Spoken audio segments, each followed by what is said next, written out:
Hello guys, good morning সবাইকে। এখন বাজে সকাল 10টার মতন। আর আজকে আমি রেডি হয়ে গেছি ভোট দিতে যাওয়া বলে। কালকে তোমরা দেখেছো যে আমি হাওড়া থেকে বর্ধমান এসেছি রাত্রেবেলা 8:30 9টা বেজে গেছিলো। তো দেখো আমি রেডি হয়ে গেছি গাইস। এ দেখো আমার মাও রেডি হয়ে তোমাদেরকে হ্যালো করে দিল। তো এই দেখো আমরা বেরিয়ে পড়েছি ভোট দিতে যাবো বলে। বাইরে একটু রোদ ছিল, তাই ছাতা আর একটা সানগ্লাস পরে বেরিয়ে পড়লাম ভোট দেওয়ার জন্য। আর এইদিকে দেখো আমরা ভোটের যেখানে ভোট দিতে যাব আর কি, সেই রাস্তাটা, এটা একটা স্কুল আছে, এখানে একটা নিবেদিতা স্কুল, এখানে আমরা ভোট দিলাম। তো আমাদের ভোট দেওয়া হয়ে গেল। ভেতরে আমরা কোনো ভিডিও করতে পারিনি, ওখানে ফোন অ্যালাউ ছিল না।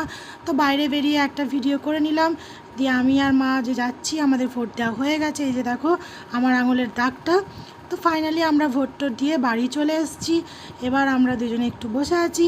আর যদি তোমাদের এই ভিডিওটা ভালো লাগে তো প্লিজ চ্যানেলটা লাইক আর সাবস্ক্রাইব করে দিও। আবার দেখা হবে নেক্সট ভিডিওতে।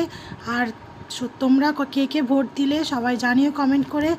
আর সত্যি করে ভোটটা আমাদের নিজেদের অধিকার, তো ভোটটা দাও, সবাই দাও ভোট।